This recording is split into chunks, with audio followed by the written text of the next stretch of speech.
Welcome back to the channel Learn Law with Zarlish. So today's topic is definition, causes and scope of administrative law. ये administrative law की हमारी second video है. इसमें हम definition, causes और scope को अच्छे से in depth cover करेंगे. So let's get start this video. Definition of administrative law. Administrative law is the branch of public law that regulates the organization, powers, functions and the procedure of administrative agencies. Administrative law जो होता है वो एक branch है public law की जिसमें regulation चलता है, regulation किया जाता है ऑर्गेनाइजेशंस का, पावर्स का, फंक्शंस का, प्रोसीजर्स का ऑफ एडमिनिस्ट्रेटिव एजेंसीज. जितनी भी एडमिनिस्ट्रेटिव एजेंसीज होती हैं उनको रेगुलेट किया जाता है. Okay, so okay, administrative agencies government की जो होती हैं उनकी बात की जा रही है. It primarily deals with the legal principles governing the administration. इसके अंदर जो लीगल प्रिंसिपल्स होते हैं वो डील करते हैं प्राइमरली एडमिनिस्ट्रेशन के लिए, एडमिनिस्ट्रेशन को गवर्न करने के लिए. The rights and liabilities of individuals in relation to the public authorities. जितने भी राइट्स और लायबिलिटीज़ होती हैं इंडिविजुअल्स की पब्लिक अथॉरिटीज़ के साथ उनको, and the remedies available for the grievances against administrative actions. कुछ स्कॉलर्स ने भी इनकी डेफिनेशन दी थी कि एडमिनिस्ट्रेटिव लॉ आखिर में होता क्या है. तो आइवर जेनिंग्स के according administrative law is the law relating to the administration. कोई भी ऐसा लॉ जो है जो एडमिनिस्ट्रेशन के रिगार्डिंग डील करता है उसको हम एडमिनिस्ट्रेटिव लॉ कहते हैं. आइवर जेनिंग्स के अकॉर्डिंग है ये डेफिनेशन, नाम आपको याद रखना होगा. It determines the organisation, powers and duties of the administrative authorities. जब ऑर्गेनाइजेशन, पावर्स, ड्यूटीज़ जो होती हैं एडमिनिस्ट्रेटिव अथॉरिटीज़ को, उनको डिटरमाइन करके रखा जाए और कोई भी ऐसा लॉ हो जो एडमिनिस्ट्रेशन के लिए बना गया हो एडमिनिस्टर करने के लिए, तो उसको हम एडमिनिस्ट्रेटिव लॉ कहते हैं. वेड एंड फॉर्सिथ के according administrative law is the branch of law. एक तरीके की ब्रांच है ये लॉ की जिसके अंदर जो कंसर्न होता है itself, which concern itself with the control of government power, governmental powers. जो कंसर्न होता है किससे? गवर्नमेंटल पावर्स से. केसी डेविस के according administrative law is the law concerning the powers and procedures of the administrative agencies. K C Davis के according जो administrative law होता है वो किससे कंसर्न रहता है? पावर्स से, प्रोसीजर से, जो एडमिनिस्ट्रेटिव एजेंसीज के पावर्स, प्रोसीजर्स होते हैं उनके. ओके, इंक्लूडिंग, इसमें क्या इंक्लूड होता है? Specially the law governing judicial review of the administrative actions. Next, अब हम बात करते हैं कॉजेज की. Causes for the growth of administrative law. Administrative law has expanded significantly due to the complexities of modern governance. The main causes for its growth include, इसके main causes कौन कौन से हैं? सबसे पहला है expansion of government functions. In 19th century, governments had a limited role, primarily maintaining law and order. जो 19th century में government का एक limited role था, एक primarily role था कि सिर्फ उनको law and order maintain करना है. But in 20 and 21st century, government became welfare state. Government ने welfare states बनाई, taking responsibilities for education, health, industrial regulations and environmental protection. Government ने रिस्पॉन्सिबिलिटी ली खुद पर education, health, industrial regulation, environmental protection, इन sectors पर work करने की और स्टेट्स को एक वेलफेयर स्टेट्स में तब्दील करने की. सेकेंड पॉइंट है delegated legislation. The increasing complexities of laws led to the delegation of legislative powers to administrative authorities for rule making and policy implementation. Delegated legislation इसलिए हुआ कि जो भी जैसे कि लेजिस्लेचर है वो हमारा लॉ बनाता है लेकिन काफ़ी सारी चीज़ों को वो डेलीगेट करता है अपने सबॉर्डिनेट्स को ताकि वो चीज़ स्मूथली वर्क कर सके और इजीली उनका इम्प्लीमेंटेशन किया जा सके. This delegation necessitates legal oversights to prevent abuse of power, ताकि जो पावर का है उसको, जो पावर है उसको अब्यूज़ ना हो सके और स्मूथली सारा काम किया जा सके. थर्ड पॉइंट है growth of regulatory bodies. Economic liberalisation and industrialisation led the establishment of regulatory commissions like SEBI, TRAI in India, FCC in the USA, that requires specialized legal framework. Fourth point is technological and economic advancements. The rise of new industries, digital platforms, and global trade necessitated regulatory framework beyond the traditional laws. जितनी भी नई industries बन रही हैं, जितने भी digital platforms जो new बन रहे हैं, ग्लोबल ट्रेड नेसेसिटेट करता है रेगुलेटरी फ्रेमवर्क्स को बियॉन्ड द ट्रेडिशनल लॉज. जितने भी ट्रेडिशनल लॉ थे, जो पुराने लॉ थे, उन पर एक तरह से नई टेक्नोलॉजीज़ और नई इकोनॉमिक एडवांसमेंट को लाता है ताकि उससे वो राइज कर सकें. Cyber laws, competition laws and data protection laws emerged as the power of administrative law. Cyber laws आए हैं, competition laws आए हैं, काफ़ी नए data protection laws आए हैं. वो क्या है, वो किस चीज़ का पार्ट है? वो administrative law का ही तो पार्ट है. Okay, so the fifth point is need for expedited justice. Expedited justice, traditional courts are slow in handling disputes. जो ट्रेडिशनल कोर्ट्स हैं, जो पुरानी कोर्ट्स हैं हमारी, वो बहुत स्लो हैं डिस्प्यूट्स को हैंडल करने के लिए। हैंस ट्रिब्यूनल्स बनाए गए, क्वासी जुडिशियल बॉडीज़ बनाई गई, जैसे कि कंज्यूमर फोरम्स बनाए गए हैं, इन्वायरमेंटल ट्रिब्यूनल्स बनाए गए हैं, ताकि जल्दी स्पीडी ट्रायल्स हो सके। तो स्पीडी ट्रायल्स होंगे तो डिस्प्यूट जितने हैं वो जल्दी जल्दी रिजॉल्व भी होंगे, तो उससे वेलफेयर में हेल्प होगी। Six point is protection of public interest.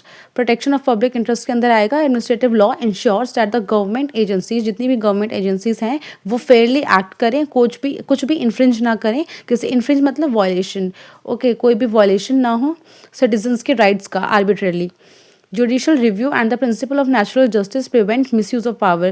Judicial review जो है वो हेल्प करता है प्रिंसिपल ऑफ नेचुरल जस्टिस को प्रिवेंट करने में, उसका कोई भी मिसयूज ना हो सके इसको प्रिवेंट करने में। International influences, this is the next point and the last point in the causes. Global organization like United Nations, WTO, IMF have influenced domestic administrative laws requiring government to comply with international legal standards. International influences पड़ते ही हैं। WTO, IMF और जो United Nations है, ये influence करते हैं हमारे domestic administrative laws को। जैसे वर्ल्ड हेल्थ ऑर्गेनाइजेशन थी कोरोना टाइम पे, उसने कहा था कि सबको वैक्सीनेशन लेनी है, तो सबके लिए एडमिनिस्ट्रेशन वर्क बदल गया। सारी कंट्री को सबका एडमिनिस्ट्रेटिव वर्क में थोड़ा डिफरेंस आ गया। जैसे कि आप सबके लिए हॉस्पिटल्स में वैक्सीनेशन प्रोवाइड की गई, सबको कहा गया कि turn by turn, step by step वो आएँ और अपने लिए वैक्सीनेशन लें अपनी हेल्थ के लिए। तो इन ऑर्गेनाइजेशंस का इफेक्ट भी बहुत अच्छा पड़ता है, ये भी एक कॉज है, ठीक है, एडमिनिस्ट्रेटिव लॉ का। So the scope of administrative law, the scope of administrative law is vast, ये बहुत ज़्यादा वास्ट है, क्योंकि पहली बात तो ये नॉन कोडिफाइड लॉ है, ठीक है, तो ये नॉन कोडिफाइड है।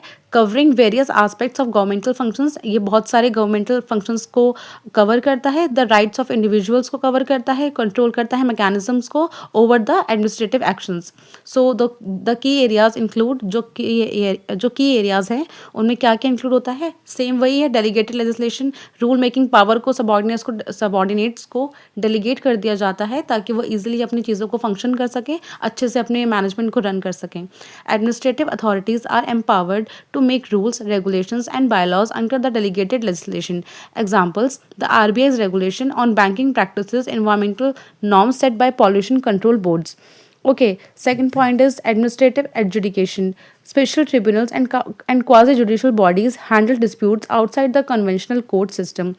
Example: National Green Tribunal (NGT), income tax appellate tribunal, labour courts, ये सब हेल्प करते हैं हमें आउटसाइड द कोर्ट हम चीज़ों को रिजॉल्व कर दें और कोर्ट तक वो मैटर ना आए और ज़्यादा डिस्प्यूट का मतलब ज़्यादा केसेस वर्क हमारे पर ज़्यादा बर्डन ना पड़े। Okay, next is judicial review and administrative actions. Court review administrative actions to ensure they are within the legal limits. Grounds for judicial review include illegality, irrationality, procedural impropriety and violation of fundamental rights. So जो भी judicial review होता है उसमें judicial actions help करता है, court हमें administrative actions को ensure करता है, लीगल लिमिट सेट करता है, ग्राउंड्स देता है जुडिशियल रिव्यू के, जिसके अंदर इलीगैलिटी, इरैशनैलिटी, इन सबको इंक्लूड किया जाता है। Fourth point is principle of natural justice. This is the most important point. Administrative law enforces principle of fairness and due process. Administrative law का मेन जो मकसद है, जो जिस्ट है, वो ये है ही यही कि सब कुछ इंश्योर करना, सब कुछ देखना कि जो चीज़, जो लॉ जिस चीज़ के लिए बना गया है उसके लिए वो चीज़ वर्क कर भी रही है या नहीं। ओके, ऑडी अल्ट्रम पार्टम, ये एक लीगल वो लैटिन मैक्सिम है। Nemo judex in causa sua and reasoned decision.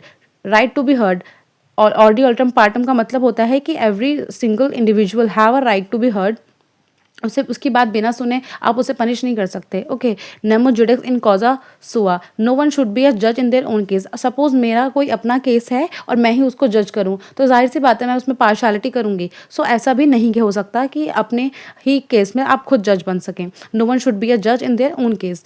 Reason decision, authorities must be prove reasons for their decision. ऐसा नहीं है कि जज ने कुछ भी जजमेंट पास कर दिया बट उसका कोई रीज़न नहीं है या कुछ भी नहीं है। एक पर्टिकुलर रीज़न होगा कि क्यों उसने ऐसा जजमेंट दिया है, एक प्रॉपर फॉर्मेट में उसे जज को बताना होगा कि हाँ ये पॉइंट्स थे, इन पर्टिकुलर्स के ऊपर मैंने ये अपना डिसीजन दिया है अपने कोर्ट को। Okay, fifth point is liability of the state and public authorities. The government can be held accountable for the wrong acts committed by the employees. Examples, compensation for wrongful police detention, medical negligence in government hospitals. Okay, ombudsman and grievance redressal mechanism. Ombudsman मैंने पहले ही बताया था किससे deal करता है, corruption से।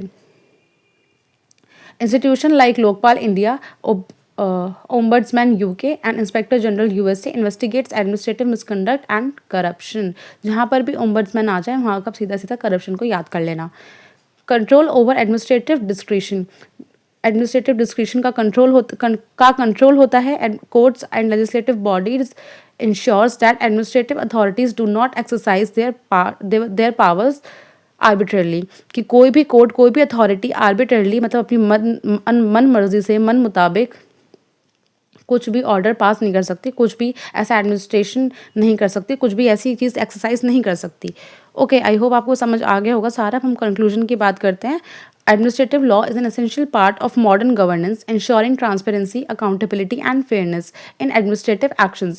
It balances the powers of government authorities with the rights of individuals, making governance more effective and responsive. The field continues to evolve with technological advancement and societal changes, further expanding its significance. So, ये हमारा पूरा का पूरा administrative law का scope causes था।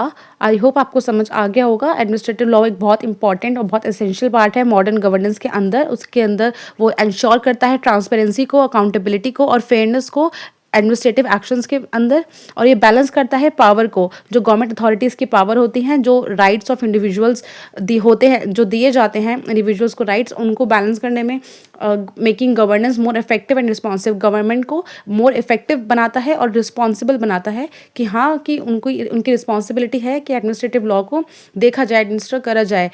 Okay, the field continues to evolve with the technological advancement के साथ साथ इसको इवॉल्व करा जाता है। इसको इवोल्यूशन एवरी डे किया जा सकता है, क्योंकि जैसे जैसे day by day technology enhance हो रही है वैसे ही एडमिनिस्ट्रेशन भी इन्हांस हो जाएगा, होता रहेगा। ठीक है, एंड सोसाइटल चेंजेस के अकॉर्डिंग भी फर्दर एक्सपैंड इसको किया जाता है फॉर इट्स सिग्निफिकेंस, क्योंकि इंपॉर्टेंट है इसको एक्सपैंड करना। अगर हम एडमिनिस्ट्रेशन पुराने रिजिड तरीके से करेंगे और इस नए मॉडर्न ज़माने में तो it not be possible, right. So ये था हमारा पूरा कंक्लूजन। आई होप आपको ये वीडियो समझ आ गई होगी। If you have any doubt then you can ask me in the comment section or you can mail me directly. So do like, share, subscribe my channel. I hope you like this video.